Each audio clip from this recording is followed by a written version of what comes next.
Good morning students. मैं चंद्रकांता आज आपको ये कक्षा 8वीं 9वीं 10वीं मतलब वाक्य भेद हैं, किसी भी क्लास में रखे जा सकते हैं सिलेबस में। तो अभी वैसे ये आपके 9th और 10th क्लास में वाक्य भेद रखे गए हैं। वाक्य के दो भेद हैं, रचना के आधार पर वाक्य भेद और अर्थ के आधार पर वाक्य भेद। तो इस बार सीबीएसई बोर्ड का जो पाठ्यक्रम है उसमें 9th क्लास में यानी कक्षा 9 में अर्थ के आधार पर वाक्य भेद और कक्षा 10 में रचना के आधार पर वाक्य भेद रखे गए हैं। तो सबसे पहले तो वाक्य क्या है? पदों का व्यवस्थित समूह जो पूर्ण अर्थ देता है, पूरा अर्थ देता है, वह वाक्य कहलाता है। अब जैसे हम कहें राम जाता है, पूरा अर्थ दे रहा है ना, वाक्य है ये। बच्चा खेलता है, रमा लिखती है, सुधा पढ़ती है। तो इस तरह से जो पूरा अर्थ देते हैं वो वाक्य कहलाते हैं। अब वाक्य के दो भेद हैं, यानी उसके अंग जो हैं उद्देश्य और विधेय। कौन से हैं दो अंग? उद्देश्य और विधेय। उद्देश्य क्या है? अब वाक्य में इन दोनों का प्रयोग तो होता ही है। वाक्य में जिसके बारे में कुछ कहा जाए, अब कोई वाक्य है तो जिसके बारे में कुछ कहा जा रहा है वह तो उद्देश्य है, और उसके बारे में क्या कहा जा रहा है यानी उद्देश्य के बारे में जो कहा जा रहा है वह विधेय है। ठीक है। अब इसके दो अंग हैं। वाक्य में जिसके बारे में कुछ कहा जाता है वह उद्देश्य होता है, और उद्देश्य के बारे में जो कुछ कहा जाए वह विधेय है। जैसे सूरज आग का बहुत बड़ा गोला है। अब इसमें देखो बच्चों, आग का बहुत बड़ा गोला है, किसे कहा गया है? सूरज को। तो ये उद्देश्य हो गया। सूरज क्या हुआ?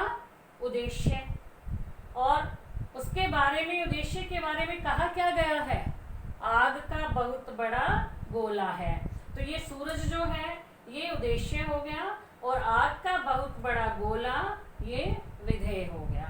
इसी तरह से रमा ने शीला को एक साड़ी दी। अब किसके बारे में कहा गया है? रमा के बारे में। ठीक है, कि रमा ने क्या किया है?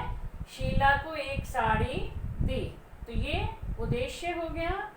ठीक है, और ये रमा उद्देश्य हो गया, शीला को एक साड़ी दी, ये विधेय हो गया। तो उद्देश्य और विधेय वाक्य के दो अंग हैं, और इनके प्रयोग से ही हम जो है मतलब कई बार वाक्य आ जाता है, उसमें से हमें उद्देश्य और विधेय अलग करने हैं, छांटने हैं, तब भी आपको जो है उसी तरह से लिखना है, नीचे अंडरलाइन करके, मतलब शब्द को रेखांकित करके। जैसे सूरज है, इसके नीचे आप लिखोगे उधेय। अब जैसे उद्देश्य ये लिखा ना, सूरज, सूरज आपने इसके नीचे जो है अंडरलाइन इसको कर दिया और इस पे लिख दिया उद्देश्य।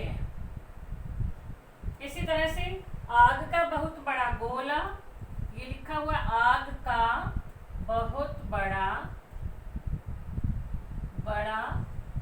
गोला। इसको भी आप जो है रेखांकित करोगे और इसके नीचे लिख दोगे विधेय। ये भी पेपर में इस तरह से भी आता है। ठीक है, उद्देश्य और विधेय छांट कर लिखिए। तो इस तरह से आपको अंडरलाइन करके उसके नीचे आप उद्देश्य लिख दो, चाहे बराबर में एरो का निशान लगा करके भी लिख सकते हो, और आपको ये बताना भी कौन सा उद्देश्य है कौन सा विधेय है। तो बच्चों, अर्थ के आधार पर तो वाक्य के 8 भेद हैं जो आपके 9th के सिलेबस में हैं। ठीक है, अब वो आपके सिलेबस में नहीं है, तो आपके सिलेबस में है रचना के आधार पर वाक्य भेद। तो रचना के आधार पर वाक्य के 3 भेद हैं। कितने भेद हैं? 3 भेद हैं। नंबर 1 सरल वाक्य, नंबर 2 संयुक्त वाक्य, और नंबर 3 मिश्र वाक्य। ठीक है, तो 3 भेद कौन से हैं? सरल वाक्य, संयुक्त वाक्य और मिश्र वाक्य। अब सरल वाक्य की परिभाषा क्या है? मतलब हमें पता चल जाएगा कि ये वाक्य सरल है, क्योंकि ये ऐसे ही आता है एग्जाम में एक वाक्य दिया हुआ है, आपको बताना है उसमें से कौन सा है, ये सरल वाक्य है, संयुक्त वाक्य है या मिश्र वाक्य है। कई बार ऐसा आता है कि वाक्य सरल वाक्य दिया हुआ है, आपको उसको संयुक्त वाक्य में बदलना है, और संयुक्त दिया हुआ है तो सरल में बदलना है, कभी संयुक्त को मिश्र में बदलना है। तो वो आगे जो है ब्रैकेट में देते हैं कि इसके अनुसार इसको बदलो, ये वाक्य जो है इसको सरल वाक्य में बदलो, या जो वाक्य दिया उसको मिश्र वाक्य में बदलो। तो आपको इस बात का ध्यान रखना है। तो सरल वाक्य क्या है, जिसमें एक ही उद्देश्य और विधेय होते हैं, मतलब एक ही उद्देश्य और विधेय हैं।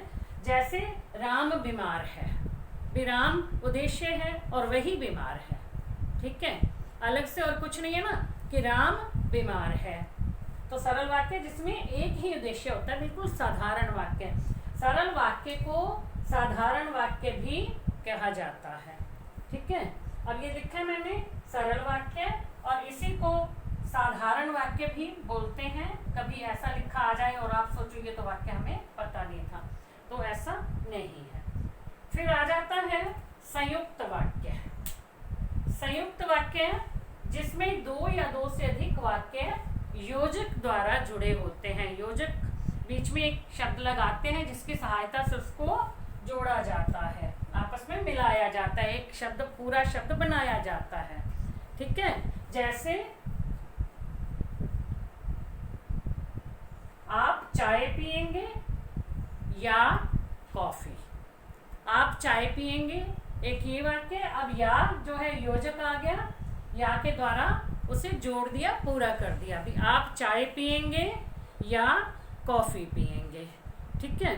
फिर आ जाता है मैं भी आपके साथ चलता लेकिन मेरा स्वास्थ्य ठीक नहीं है। अब देखो ये भी संयुक्त वाक्य है।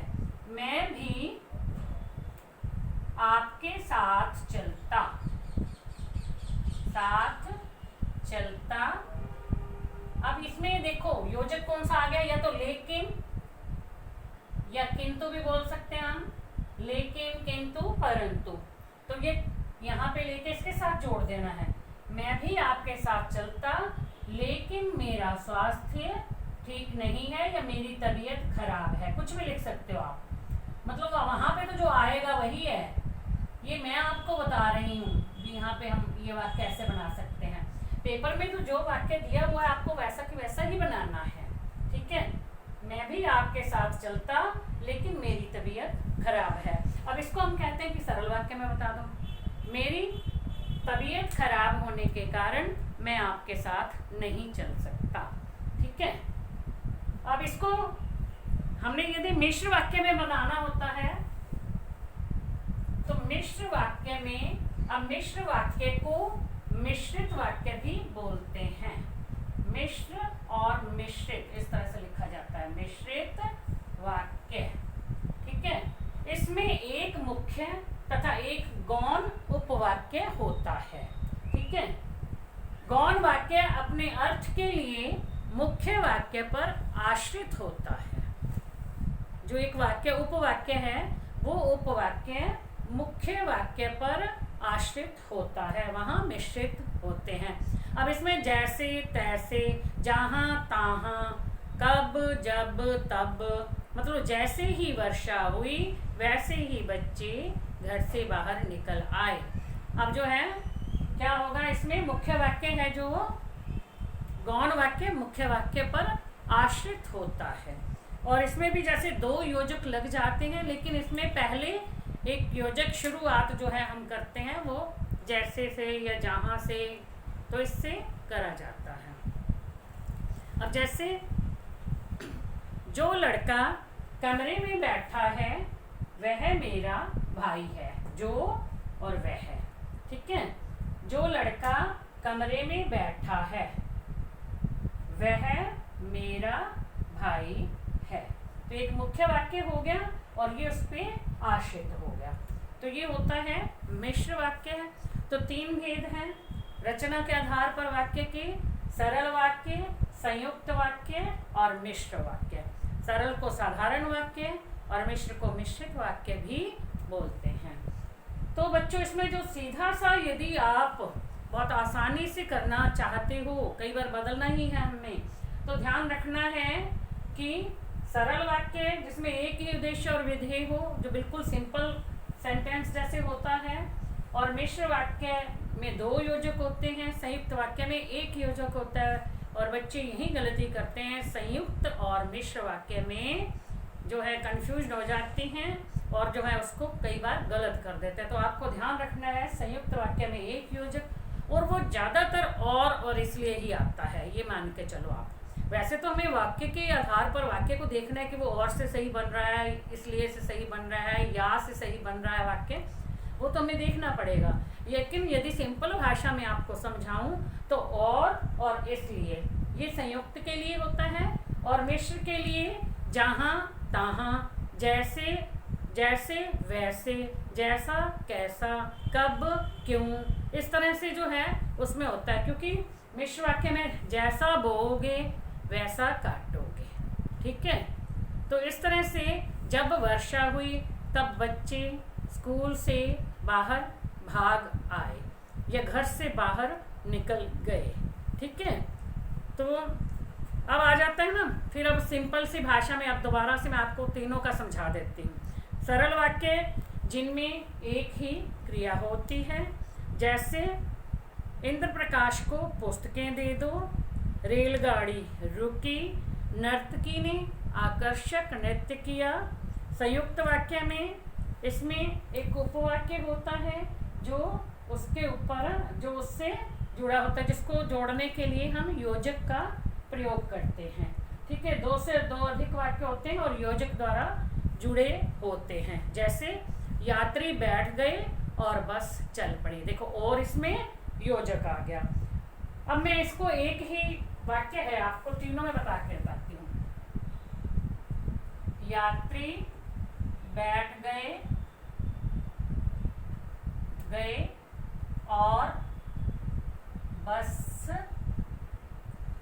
चल पड़ी, ये तो आ गया देखो संयुक्त वाक्य। कौन सा वाक्य है ये? संयुक्त वाक्य। इसमें एक योजक के द्वारा इसे जोड़ा गया है। देखो योजक क्या है? और। अब इसको हमने सरल वाक्य में बदलना है, ठीक है। यात्रियों के बैठते ही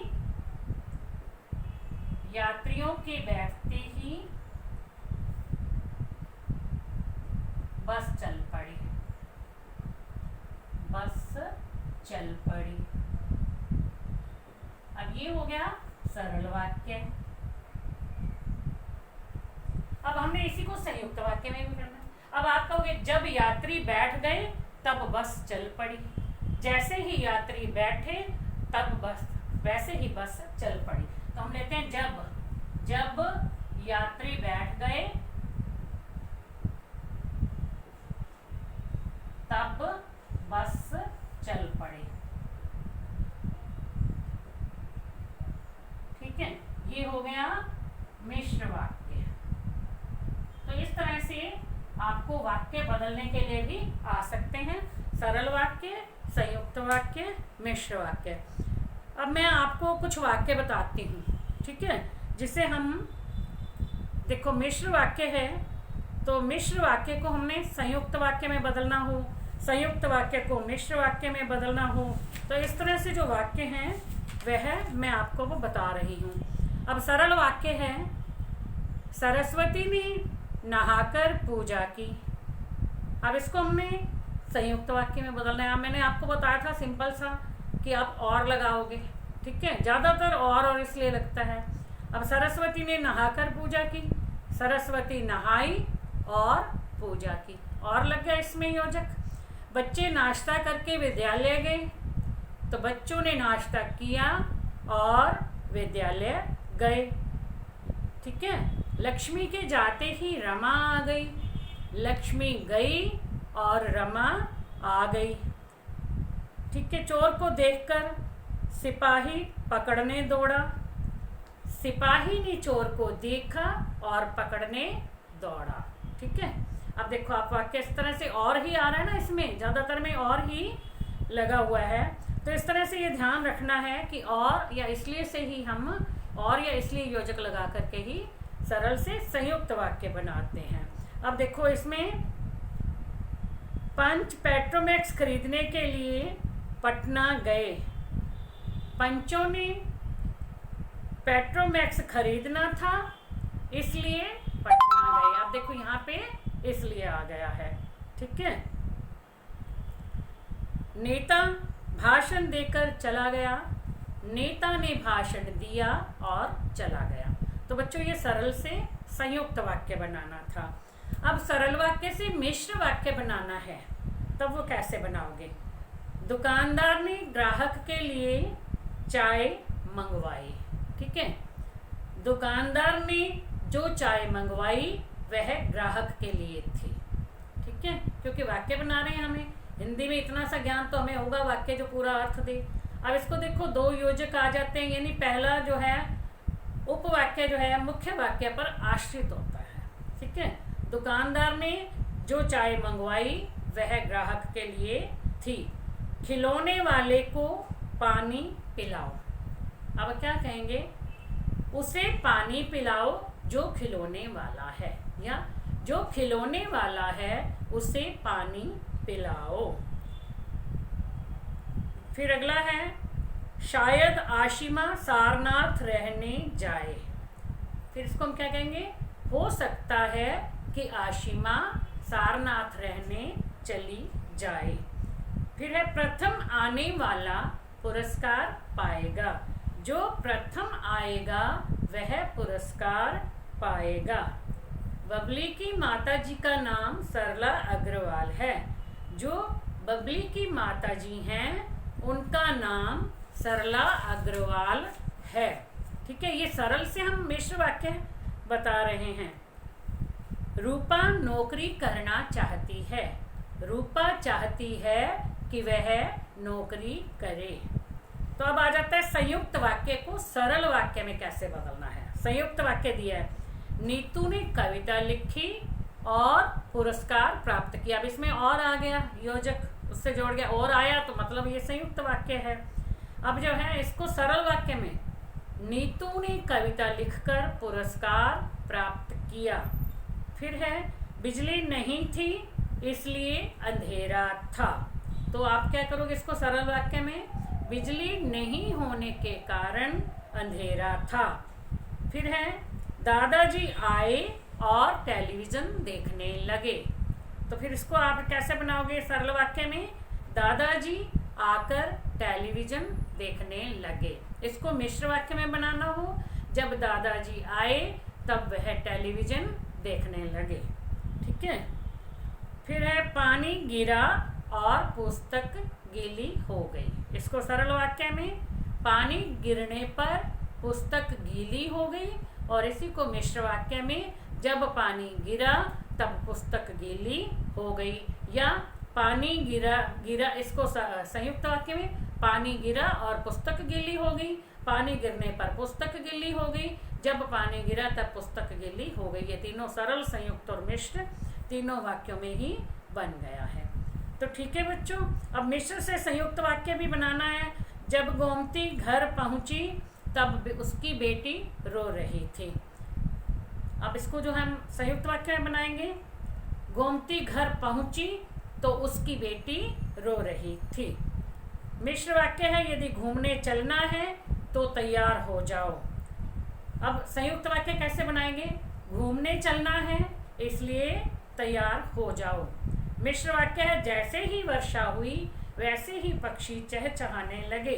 अब इसको संयुक्त वाक्य में, वर्षा हुई और पक्षी चहचहाने लगे। इसको सरल वाक्य में, वर्षा होते ही पक्षी चहचहाने लगे। तो बच्चों ये तीनों भेद हैं वाक्य के, रचना के आधार पर वाक्य के तीन भेद, सरल, संयुक्त और मिश्र।